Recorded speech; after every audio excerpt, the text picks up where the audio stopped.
ইরানের মাটি এখন সম্পূর্ণ নিরাপদ। হঠাৎ কেন এমন বক্তব্য এলো ইরানের পক্ষ থেকে? তবে কি যুদ্ধবিরতির এই অল্প সময়টিতেই ইরান পৌঁছে গেছে সেই সামরিক উচ্চতায় যেখান থেকে ইরানকে ছুঁতে পারবে না কেউ? সম্প্রতি আগের চেয়েও শক্তিশালী পারমাণবিক স্থাপনা তৈরির ঘোষণা দিয়েছে পারস্য উপসাগরীয় এই দেশ। ঠিক এরপরই এমন বক্তব্য ভাবিয়ে তুলছে আন্তর্জাতিক বিশ্লেষকদের। যে দেশের কাছে 60% পর্যন্ত বিশুদ্ধ শত শত কেজি ইউরেনিয়াম বিদ্যমান, তারা বিশ্বের কপালে ভাঁজ ফেলবে সেটা অস্বাভাবিক নয়। তবে এতে পশ্চিমাদের কি প্রতিক্রিয়া, চলুন জেনে আসি বিস্তারিত। ইরানের ইসলামিক রেভলিউশনারি গার্ড কর্পসের মুখপাত্র জেনারেল আলী মোহাম্মদ নাইনি জানিয়েছেন, ইরানের মাটি এখন নিরাপদ। আমাদের দেশ সামরিকভাবে আরও প্রস্তুত এবং শত্রুদের বিরুদ্ধে কঠোর প্রতিরোধ গড়ে তুলেছে। এ সময় শত্রুকে সতর্ক করে তিনি বলেন, ইরানের বিরুদ্ধে কোনো ধরনের আগ্রাসন ঘটলে শত্রুপক্ষকে আরও কঠিন পরাজয় বরণ করতে হবে। 4 অক্টোবর কারাজে আয়োজিত এক সমাবেশে তিনি এসব কথা বলেন।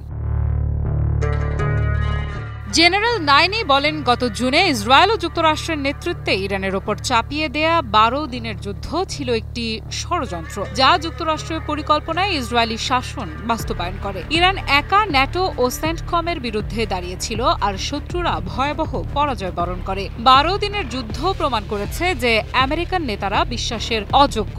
আলোচনার আড়ালে তারা পিঠে ছুরি মারতে চেয়েছিল, কিন্তু ইরানি জনগণ ঐক্যবদ্ধ ও সচেতন ছিল এবং সেটাই ইস্পাত ঢাল তৈরি করেছে। নাইনি সতর্ক করে বলেন, যুদ্ধের পর শত্রুরা এখন ইরানের জাতীয় ঐক্য নষ্ট করার ষড়যন্ত্রে লিপ্ত।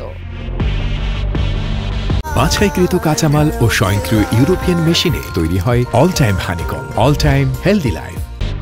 গত 13 জুন ইসরায়েল ইরানের ওপর আকস্মিক ও অপ্ররোচিত হামলা চালায়, যা 12 দিনের এক রক্তক্ষয়ী সংঘাতে রূপ নেয়। এই যুদ্ধে অন্তত প্রায় 1000 খানেক ইরানি নিহত হন। এর মধ্যে সামরিক কর্মকর্তা, পারমাণবিক বিজ্ঞানী ও সাধারণ নাগরিক ছিলেন। যুক্তরাষ্ট্রও যুদ্ধে যোগ দিয়ে 3টি ইরানি পারমাণবিক স্থাপনায় বিমান হামলা চালায়, যা ইরানের মতে আন্তর্জাতিক আইন লঙ্ঘন। নাইনি এ বিষয়ে বলেন, তারা আগের যুদ্ধ থেকে মিথ্যে বিজয়ের গল্প তৈরি করতে চায় এবং নতুন যুদ্ধের ভয় সৃষ্টি করে জনগণের মনোবল, অর্থনীতি ও রাজনৈতিক স্থিতিশীলতাকে টার্গেট করছে। তবে এই যুদ্ধ থেকে ইরান শিখেছে কি করে নিজেদের আরও নিরাপদ করে তোলা যায়। এই আকস্মিক হামলার প্রত্যুত্তরে ইরানি বাহিনী ইসরায়েলের দখলকৃত অঞ্চলগুলোর কৌশলগত স্থাপনা এবং কাতারের আল উদেইদ ঘাঁটি, যা মধ্যপ্রাচ্যে যুক্তরাষ্ট্রের বৃহত্তম ঘাঁটি, তা লক্ষ্য করে পাল্টা হামলা চালায়। অবশেষে 24 জুন ইরান তার সফল প্রতিশোধমূলক অভিযান সম্পন্ন করে আগ্রাসন বন্ধ করতে